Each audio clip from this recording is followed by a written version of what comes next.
Hello, അസ്സാം വലൈക്കും കൂട്ടുകാരെ. നമുക്കിവിടെ കുറച്ച് നവരമീൻ കിട്ടിയിട്ടുണ്ട്. അതിനൊന്ന് കറി വെച്ചാലോ? അതിനായിട്ട് ഞാനിവിടെ ഒരു ചീനിച്ചട്ടി അടുപ്പത്ത് വെച്ചു. 2 സ്പൂണോളം എണ്ണ ഒഴിച്ചു കൊടുത്ത് അതൊന്ന് ചൂടായി വന്നതിന് ശേഷം അതിലേക്ക് ഒരു 1/4 സ്പൂൺ ഉലുവയും ഒരു 1/4 സ്പൂണ് കുരുമുളകും കൂടി ഇട്ട് കൊടുത്തിട്ടുണ്ട്. അതൊന്ന് മൂത്ത് വന്നതിന് ശേഷം 1/2 സ്പൂണ് മല്ലിപ്പൊടിയും 1/2 സ്പൂണ് മുളക് പൊടിയും ഒരു 1/4 സ്പൂണ് മഞ്ഞൾപ്പൊടിയും കൂടെ ചേർത്ത് ചെറിയ ഫ്ലെയിമിലിട്ട് വറുത്തെടുക്കാം.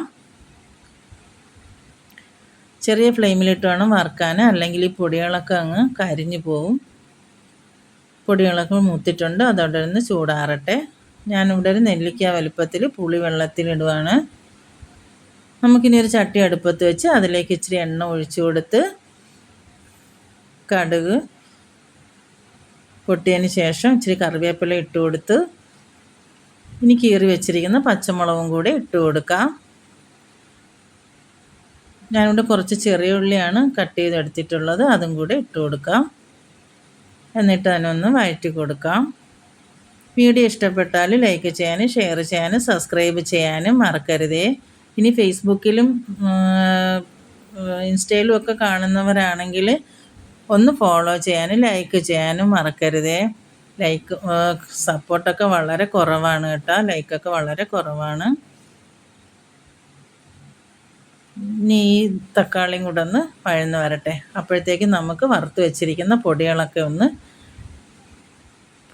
പുളിയും കൂടെ പിഴിഞ്ഞ് അതിൻ്റെ വെള്ളവും കൂടെ ചേർത്ത് നമുക്കൊന്ന് അരച്ചെടുക്കാം. അപ്പോഴത്തേക്കും ഇതെല്ലാം നല്ല വഴന്ന് വന്നിട്ടുണ്ട്. അതിലേക്ക് നമുക്ക് അരപ്പും കൂടെ ചേർത്ത് കൊടുക്കാം. ആവശ്യത്തിന് വെള്ളം ഒഴിച്ചു കൊടുക്കാം. അരപ്പും വെള്ളം എല്ലാം കൂടെ ഒന്ന് മിക്സ് ചെയ്ത് കൊടുക്കാം. ആവശ്യത്തിനുള്ള ഉപ്പും കൂടി ഇട്ട് കൊടുക്കാം.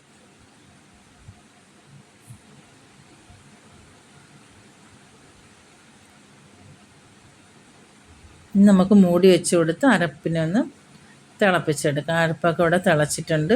അതിലേക്ക് നമുക്ക് മീൻ ഇട്ട് കൊടുക്കാം. ഞങ്ങളുടെ നാട്ടിൽ ഇതിന് നവര മീനെന്നാണ് പറയുന്നത് കേട്ടോ. നിങ്ങളുടെ നാട്ടിൽ എന്താ പറയുന്നതെന്നൊന്ന് കമൻറ്റ് ചെയ്യണം കേട്ടോ.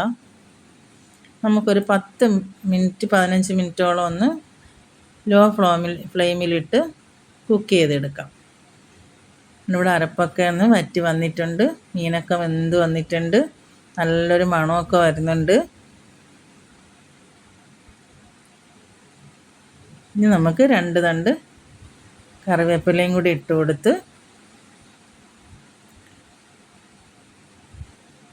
ഫ്ലെയിം ഓഫ് ചെയ്യാം. നല്ല സൂപ്പർ മീൻ കറി ഇവിടെ റെഡി ആയിട്ടുണ്ട്.